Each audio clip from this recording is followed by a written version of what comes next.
كان الليل ساكن فوق جبال أسيوط، والهوا تقيل كأنه بيحمل سر تقيل.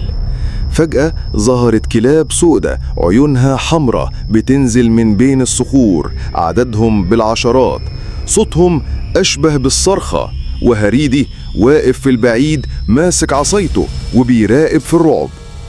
الكلاب قربت من أول بيت في أطراف القرية، والناس نايمة مش حاسة بحاجة، وهريدي بيجري على سطح بيت أبوه القديم بيحضر البندقية العتيقة، عارف إن اللي جاي مش طبيعي.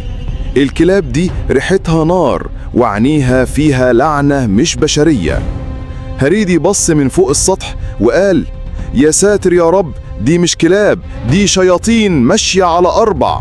صوتهم بيخدش القلب والريحة كأنها جهنم مفتوحة. راح مزغرط للكلب الكبير وقال له: لو راجل قرب وشوف نهايتك على إيدي. أول كلب طلع فوق السطح وهريدي ما استناش، ضرب طلقة في الهوا ترجت منها القرية. الكلب ما خافش، بالعكس ضحك، والله ضحك زي البني أدمين، وهجم على هريدي، بس هو لف بالعصاية على دماغه فرقعها نصين.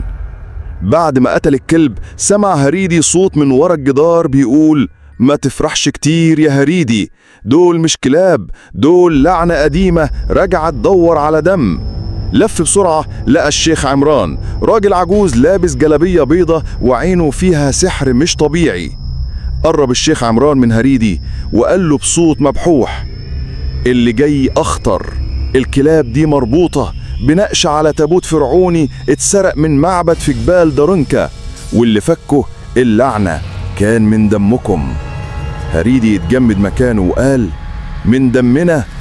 الشيخ عمران شد هريدي من جلبيته وقال له: جدك حنة هو اللي فتح التابوت سنة 1954، وكان فاكر انه ذهب، بس كان تابوت ملعون. من يوميها والدم ما وقفش، وانت آخر السلسلة يا هريدي. الكلاب جيالك انت بالذات. الكلاب هجمت على بيت ست نعيمة، صوت الصريخ شق صدر الليل والدم رش على الحيطان. الجيران فتحوا الشبابيك لقوا الكلاب بتنهش في الجثة وعينيها بتبرق بلون أحمر نار.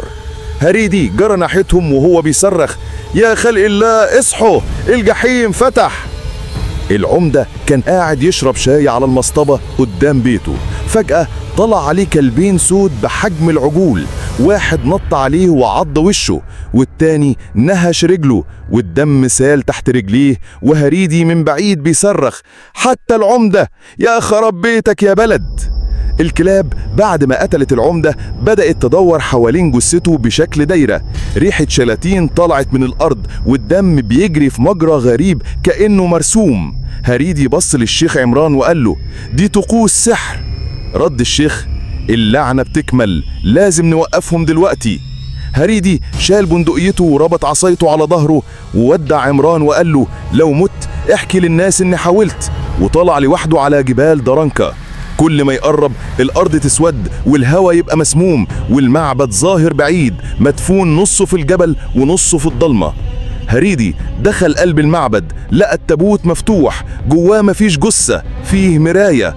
قرب منها شاف صورته، بس مش هو، ده كان واحد زيه بالظبط بس عينيه حمرة وبيضحك. فجأة المراية اتكسرت وخرج منها دخان اسود لف حوالين هريدي وسحبه جواها. لو كنت فاكر ان الكابوس خلص باختفاء هريدي فاستنى، لسه الجحيم الحقيقي ما بدأش. الجزء التاني هينزل قريب وهيهز قلبك. اعمل لايك واشتراك وفعل زر الجرس عشان اول ما الرعب يخرج من المعبد تكون اول واحد يشوفه.